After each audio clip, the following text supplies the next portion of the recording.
done. So this is it. Jeez Louise, thank you, man.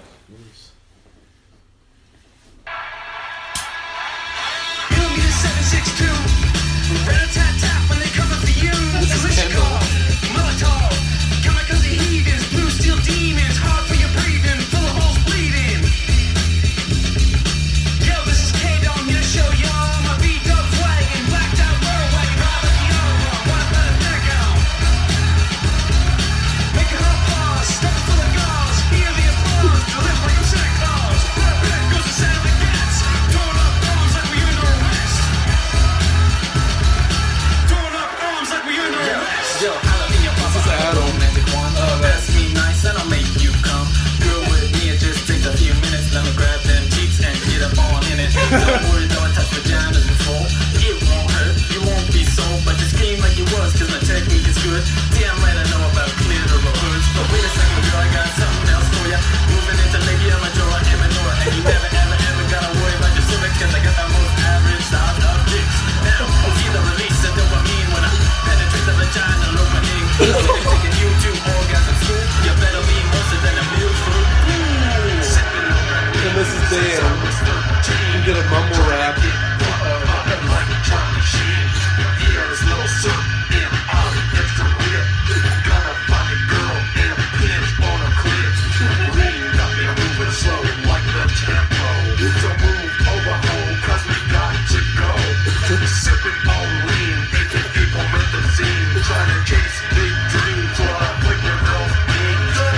And this is Nick.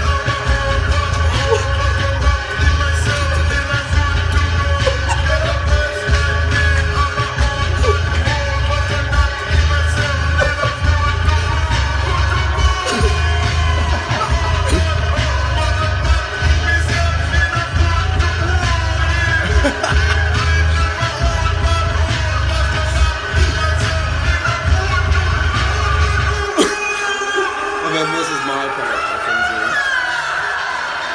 Spitting hot shit from the top of the dome.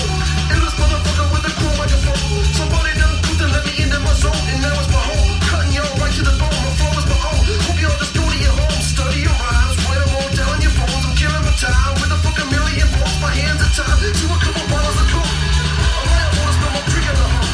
Got a shit fixed so that they eat the camel toe. Slow up the crow so you better know, bro. I hit the trees out of the sunny bone though. Taking snapshots straight to the dome. I raise the right one, you can go the fuck home. With your lame ass trips, spin it, put you in the dirt, make your tricks work, and I won't be shit on the shit. And this is me and Nick.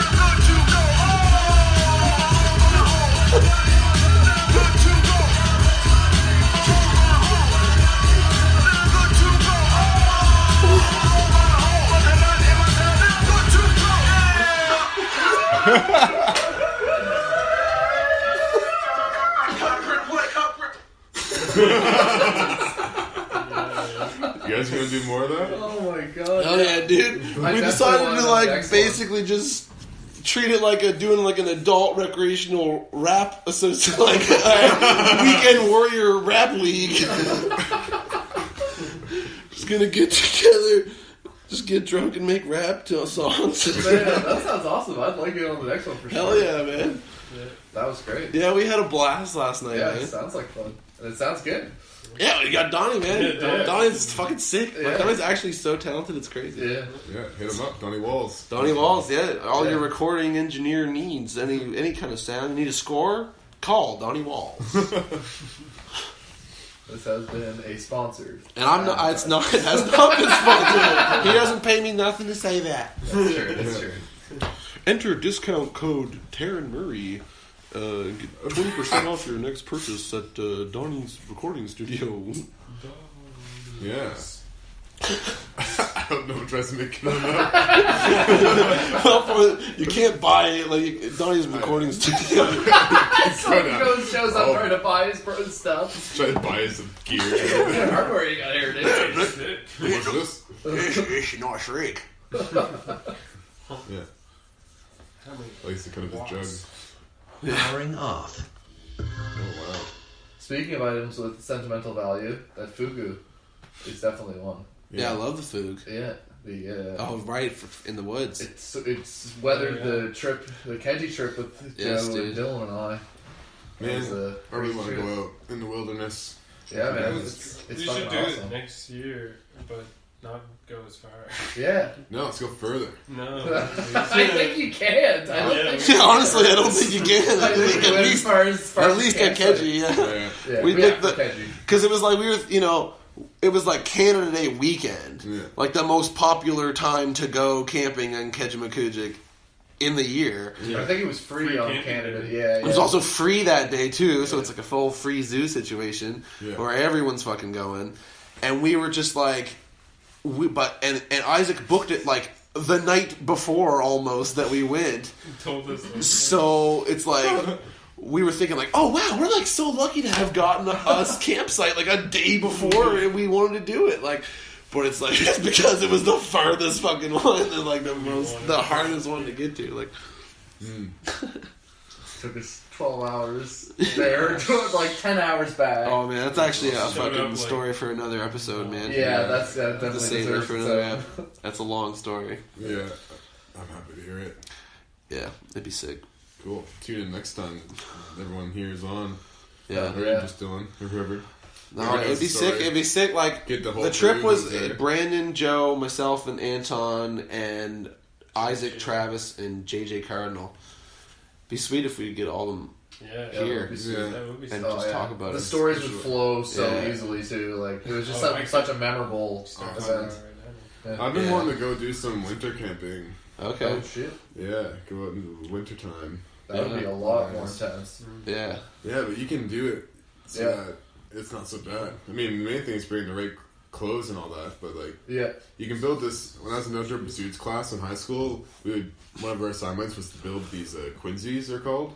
You basically just make a big pile of snow, you just like shovel it into a pile as big as you need.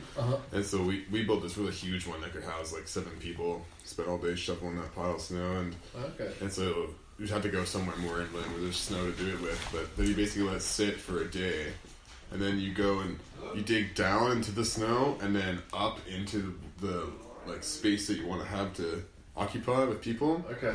So the entryway is kind of like a U shape. Okay, gotcha. And then you basically fill it with sticks or something like twigs that you can put in at least 2 feet into the dome that you have, so that when you're digging it out, you can you'll hit the end of the stick and be like, okay, that's a 2-foot wall, and that's what I want for the inside of the quinzy. Because if you obviously dig too much, you're just gonna break out the end, of course, and make it too thin. Yeah. So then you just use these sticks that you poke into it as a measure, and then you hollow out your whole shape, and then you basically have like a little igloo type thing. That's just you don't need to use actual blocks of ice or anything for it. Yeah. And then you can dig in little like shelves into the walls and give everyone a little sleeping area. And then especially it's good if you put candles on the shelves that you dig into the wall and light them. Then it'll melt all the snow on the walls just enough that it basically becomes this hyper-reflective sheet of ice. Yeah. And then the way you dug the entrance also, because heat rises, it's not going to leave at the entryway at all. Yeah. So you just keep this little like hot dome of snow. Interesting. And it's toasty in there. Bring a sleeping I bag. remember building snow forts when you were young, man. Like, that was sick when the snowplow like piled up a huge pile of snow. You just grab your shovel, fucking Yeah, totally. tunnels in the fucking Big tunnels is fun. Oh yeah. That was sick. That was one of my favorite things to do as a kid. Totally. But yeah, it'd be sick to go in the woods and do that. Yeah, totally. Well, that sounds sweet. I'd like to try that. Yeah, it's awesome. Interesting. Yeah. Yeah, that was just like homework for that class. Fuck yeah, One that's night. That was just like, all right, here's your assignment. And we did it. Just camped out with a bunch of buddies. Remember there was a lot of snow that night, or recently, and we were just camping like next to the baseball field by my school. And you know how a baseball diamond by the home plate will have that super tall fence with the angled top? Overarching, So the snow was so deep, just how it fell in New Brunswick, that I could climb up to the very top of it and just full on backflip off and just land in the snow, not get hurt at all. So then eventually we all started doing it. It was just like a bunch of us. We actually wound up breaking the fence though. Oh my god. So many kids were on it and it just like broke. Not built to withstand a bunch of weight like no, as it turns out, no. Yeah. So, but yeah, that was a really good time. Heyo. Oh, I snagged it from you there, brother. Butthole's always doing that. Stealing my jokes. What are you gonna do about that? Not much I can do at this point. I guess. He's got it. He left. He's gone. Took and ran. I guess all there is to do now is move forward. I suppose so. I think it's the best advice anybody's ever given me. Yeah. Just keep on the straight and narrow. Yeah. Don't fall off the edge. Yeah. Straight and narrow. How have you been, Joe? I haven't seen you in a while. Yeah, it's been good. Yeah. You're roofing, I see. Sometimes. Not right now. No, not right now. But other times. Yeah. Yeah. More snow removal these days. Oh yeah. Actually, not even. Well, no, I guess not recently, no. Yeah. That's true. It's been a little amount of snow so far. Yeah. But the snow removal season is actually a lot crazier. It's like basically just on call 24/7. Yeah. Just doing like 18-hour shifts and stuff once in a while. And then just basically anything that needs done to go and do it. It's like way more busy and crazy than roofing ever is.